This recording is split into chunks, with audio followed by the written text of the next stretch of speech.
ఓం మహాగణాధిపతయే నమః. ఓం గురుభ్యో నమః. ఓం శ్రీమాత్రే నమః. పరమేశ్వర స్వరూపమైనటువంటి జ్యోతిష, వాస్తు మరియు ఇతర అనేకమైనటువంటి శాస్త్రములను మనకు అందించినటువంటి మహర్షులకి నమస్కారం. హయగ్రీవ హయగ్రీవ హయగ్రీవేతి యో వదేత్ తస్య నిస్సరతే వాణి జనుకన్యా ప్రవాహవత్. అరుణాం కరుణాతరంగితాక్షీం ధృతపాశాంకుశపుష్పబాణచాపాం అనిమాదిభిరావృతాం మయూకైః అహమిత్యేవ విభావయే భవానీం. శ్రీమాత్రే నమః. ప్రేక్షకులకి ఆ లలితాంబిక అమ్మవారి యొక్క అనుగ్రహం పరిపూర్ణంగా కలగాలని మనస్ఫూర్తిగా కోరుకుంటూ మనం ఈరోజు 17వ తేదీ నుంచి 23వ తేదీ వరకు ఉన్నటువంటి వార ఫలితములు మీ లగ్నరీత్యా, ముఖ్యంగా లగ్నం నుంచే చూసుకోండి. లగ్నం తెలియని వారు రాశి నుంచి చూసుకోవచ్చు. లగ్నరీత్యా ప్రస్తుతం ఉన్నటువంటి గోచార గ్రహాలు ఏ విధంగా ఉన్నాయి అని చెప్పి చూసుకున్నట్లయితే సహజంగా ఇక్కడ చూడండి, వృషభంలో చంద్రుడు గురువు కలిసి ఉన్నారు. ఈ చంద్రుడు సింహం వరకు సంచారం జరుగుతుంది 17వ తేదీ నుంచి 23వ తేదీ వరకు. నీచబడినటువంటి కుజుడు కర్కాటక రాశిలోని, కన్యలో కేతువు, వృశ్చిక రాశిలో రవి బుధుడు, ధనస్సులో శుక్రుడు, కుంభంలో శని, మీనంలో రాహు ఉన్నాడు. ఈ యొక్క గ్రహస్థితిని అనుసరించి ద్వాదశ లగ్నాల వారికి, లగ్నం తెలియని వారి రాశి వారికి ఎటువంటి ఫలితములు జరగనున్నాయి, ఏ విషయాల పట్ల చాలా జాగ్రత్తగా ఉండాలి, మరియు ఏ పరిహార మార్గం చేసుకోవాలి అనేటువంటి విషయం మనం ఒక్కొక్కటిగా చెప్పుకుందాం. అయితే చెప్తుంది నేనైనప్పటికీ కూడా చెప్పిస్తుంది సాక్షాత్ లలిత అమ్మవారిగా భావిస్తూ ఒక్కొక్క లగ్నం గురించి తెలుసుకుందాం. ధనుర్లగ్నము ధనస్సు రాశి. ధనస్సు వారికి కనుక చూసుకున్నట్లయితే రాశ్యాధిపతి అయినటువంటి గురువు 6వ స్థానంలో ఉన్నాడు. అండ్ ఎప్పుడైతే ఈ 6వ స్థానంలో ధనుర్లగ్నానికి అధిపతి అక్కడ ఉంటాడో, పర్టికులర్గా వక్రించున్నాడు. అక్కడ శత్రు పీడ తగ్గడం కానివ్వండి, అదేవిధంగా రుణాలు క్లియర్ అవ్వడం కానీ ఇస్తున్నాడు అక్కడ వక్రించినందుకు. కాకపోతే ఈ అష్టమంలో కుజుడు, 3వ స్థానంలో శని ఉన్నందుకు అన్నదమ్ముల మధ్యని, పూర్వీకుల ఆస్తుల మూలంగా ఘర్షణ, గొడవలు, మిస్కమ్యూనికేషన్స్ వస్తాయి. ధనుర్లగ్నం వారికి జాగ్రత్తగా చూసుకోవాలి. విదేశాల్లో సెటిల్ అవుదాం అనుకునేటువంటి వారికి అనుకూలత ఉంటుంది. ఈ అంటే ఆన్లైన్ ద్వారా కానీ, ఆన్లైన్ అంటే మళ్ళీ షేర్ మార్కెట్లు ఇవన్నీ కాదు, పిచ్చి పిచ్చివన్నీ కాదు. ఆన్లైన్లో ఏదైనా మీరు ప్రోడక్ట్ అమ్ముతున్నారు, ఆన్లైన్ ద్వారా ధనయోగం రావడం కానివ్వండి. అంటే కొంచెం కుటుంబ సభ్యులతో, అన్నదమ్ములతో కొంత ఎంతైనా కానీ ద్వితీయ తృతీయాధిపతి శని కాబట్టి, కుజుడు దృష్టి దాని మీద ఉంది కాబట్టి ఆ యొక్క విషయాల్లో కొంత ఇబ్బంది అనేటువంటిది ఉంటుంది. కాకపోతే కొద్దిగా ఫ్రెండ్స్ విషయంలోని, ఫ్రెండ్స్తో కలిసి ఎక్కడికైనా కొన్ని చూడండి, మనం ట్రెక్కింగ్ అని రకరకాలు వెళ్తూ ఉంటారు. కొన్ని లోయల్లో కనో, లేకపోతే నీళ్ళల్లోకి వెళ్ళడం, ఇట్లాంటి విషయాల్లో కొంత జాగ్రత్తగా ఉండాలి అనేటువంటి చాలా స్పష్టంగా గోచరిస్తుంది. అయితే ఇక్కడ 17వ తేదీ ఇన్వెస్ట్మెంట్స్కి చాలా బాగుంది. 18, 19 తేదీలు కనుక చూసుకున్నట్లయితే కొంచెం అప్పులు ఇవ్వడం, తీసుకునేటువంటి విషయాల్లో కొంత జాగ్రత్తగా ఉండండి. 20, 21, 22 తేదీలు ఏదైనా ఇన్సూరెన్సెస్ మూలంగా కలిసి రావడం జరుగుతూ ఉంటుంది.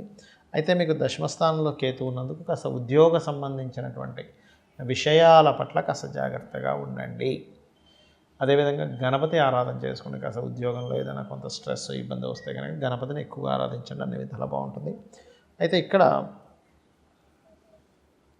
లగ్నం నుంచి ముఖ్యంగా 3వ స్థానంలో శని నుండి కుజుడు దృష్టి ఉన్నందుకు ఏదైనా అగ్రిమెంట్స్, కాంట్రాక్ట్స్ ఒక కమ్యూనికేట్ చేసేటప్పుడు, మెయిల్ పంపించేటప్పుడు కాస్త జాగ్రత్త వహించండి. ఇక మీరు చేయవలసిన దేవతారాధన లక్ష్మీ నరసింహస్వామి కరావరణ స్తోత్ర పఠనం చేయండి, అనే విధాలా బాగుంటుంది. కార్తీక మాసంలో రకరకాల దీపాలు పెడుతూ ఉంటారు.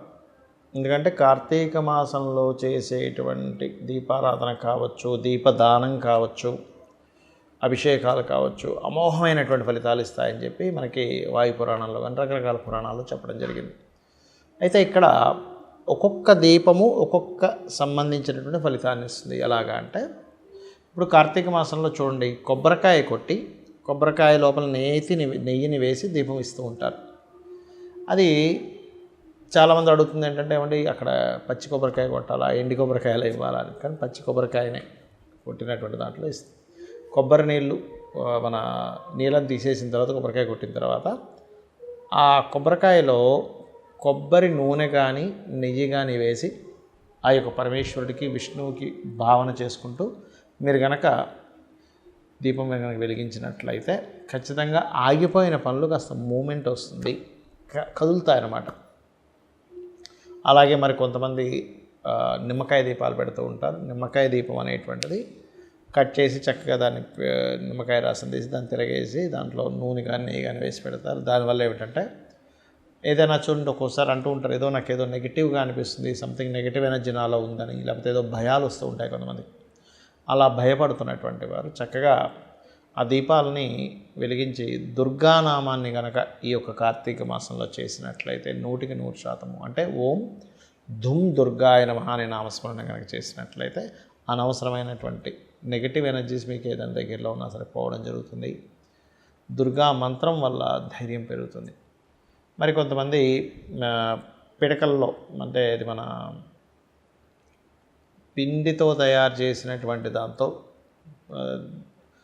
ఒక చిన్న చిన్న దీపకుందల్లా తయారు చేసుకొని పెడుతూ ఉంటారు. అది కూడా చాలా మట్టుకు మీకు పనులు ముందుకు సాగడానికి పనికి వస్తుంది. అయితే ఇందులో కొంతమంది కామ్యం అంటే అవతల వాళ్ళు ఏదైనా కొంచెం మీ మీద ఎక్కువ ఇబ్బంది పెడుతున్నారు అన్నప్పుడు వాళ్ళ ఇబ్బందులు తగ్గాలని చెప్పి ఎర్ర ఒత్తి వేసి దీపం పెడతారు.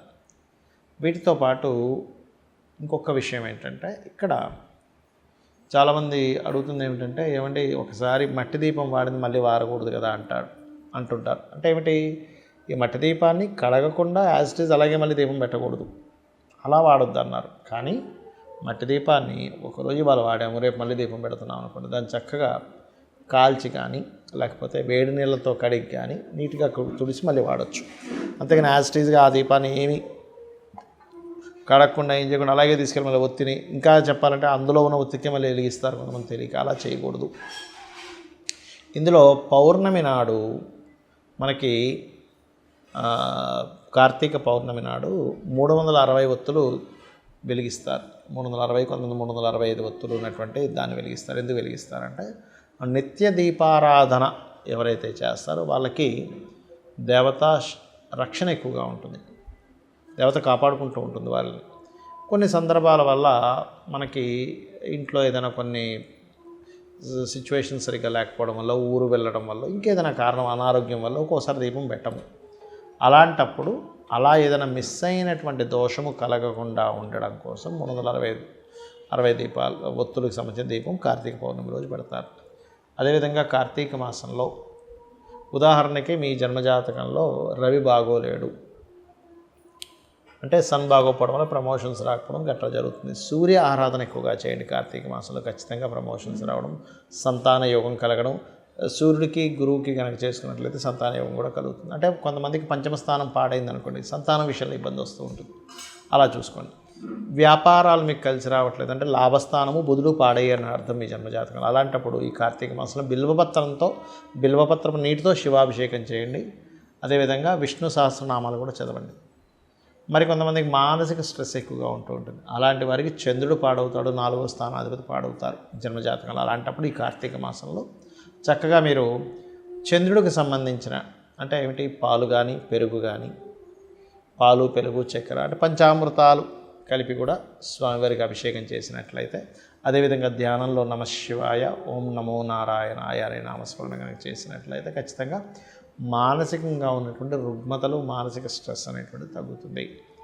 అదేవిధంగా మరొక విషయం ఏంటంటే ఇక్కడ గొడవలు అవుతున్నాయి, ప్రతిదీ పోలీస్ స్టేషన్స్ దాకా వెళ్తుందండి, గొడవలు అవుతున్నాయండి, ఈ కార్తీక మాసంలో ఏం చేయాలి అంటే ఒకటే చెప్తానండి మీకు. ఇక్కడ బిల్వపత్రం మీద శ్రీం అని చెప్పి రాసి స్వామివారికి బిల్వపత్రాలతో అభిషేకం చేయడము. అదేవిధంగా మరొక విషయం ఏంటంటే ఈ గోశాలకు వెళ్ళి కాస్త క్యారెట్స్ తినిపించడము, మరియు మందార పుష్పాలతో స్వామివారికి అభిషేకం చేయడము. తెల్లటి పుష్పాలు మందార పుష్పాలతో కలిపి చేసినట్లయితే ఖచ్చితంగా గొడవలు అనేటువంటివి తగ్గుతాయి. మరికొంతమందికి ఎలా ఉంటుందంటే జాబ్ రిలేటెడ్ సంబంధించిన విషయంలో ఇబ్బంది వస్తూ ఉంటుంది. అలాంటప్పుడు చేయవలసింది ఏమిటంటే చక్కగా మీరు నూనెని మీకు దగ్గరలో ఆలయంలో, శివాలయాల్లో ఈ కార్తీక మాసంలో నూనెని ఇవ్వండి దీపారాధన కోసమని. లేదు నూనె బాటిల్ కొన్ని అక్కడ పెట్టి ఆలయంలో పెట్టి కొన్ని కుందులు దీపకుందులు పెట్టండి, ఎవరైనా వాడుకోవచ్చు నూనెని. ఆ రకంగా మీకు శని బలం పెరగడము, శనీశ్వరుడి యొక్క అనుగ్రహం కలగడము, శని దోషం తగ్గడం జరుగుతుంది.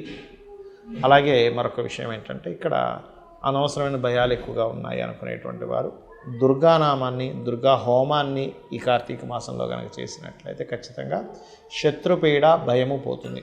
ప్రతిదానికి ఆటంకాలు అవుతున్నాయండి అని అనుకున్నప్పుడు మంగళవారాలు ప్రత్యేకంగా గణపతిని గణపతి కోసం ప్రత్యేకంగా చేయడం, అంటే ఏదైనా ఒక హోమం కానీ తర్పణం ప్రత్యేకంగా మంగళవారాలు ఈ యొక్క కార్తీక మాసంలో చేసినట్లయితే ఆటంకాలు తగ్గుతాయి. మరియు నిత్యము ఈ కార్తీక మాసం మొత్తము కూడా గణపతి ఆరాధన చేయండి. ఎందుకంటే ఈ మాసంలో గణపతి, స్కందుడు, అదేవిధంగా శివుడు, పార్వతి అంటే శక్తి ఆరాధనలు మరియు విష్ణు ఆరాధన అన్నీ కూడా గొప్పగా పనిచేస్తాయి. కాబట్టి మీ జన్మజాతకంలో ఇప్పుడు నేను చెప్పినట్టుగా ఈ సంబంధించిన ఇబ్బంది వస్తుంది, వివాహం అవ్వట్లేదు అనుకోండి, ఉదాహరణకి అమ్మవారి యొక్క ఆరాధన, అందులో లలిత సహస్రనామాల్లో ఓం కామేశబద్ధ మాంగళ్య సూత్ర శోభిత కందరాయ నమః అని నామస్మరణ చేయండి. ఇలా కనుక చేసినట్లయితే 100% కూడా మీకు ఏదైతే జన్మజాతకంలో ఉన్నటువంటి దోషము పరిపూర్ణంగా పోతుంది. కాకపోతే మనస్ఫూర్తిగా చేయండి, ఇంకా మనస్సును అక్కడ పెట్టి ఒక ఆరాధనా భావంతో చేయండి. ఖచ్చితంగా మీకు ఫలితం ఉంటుంది.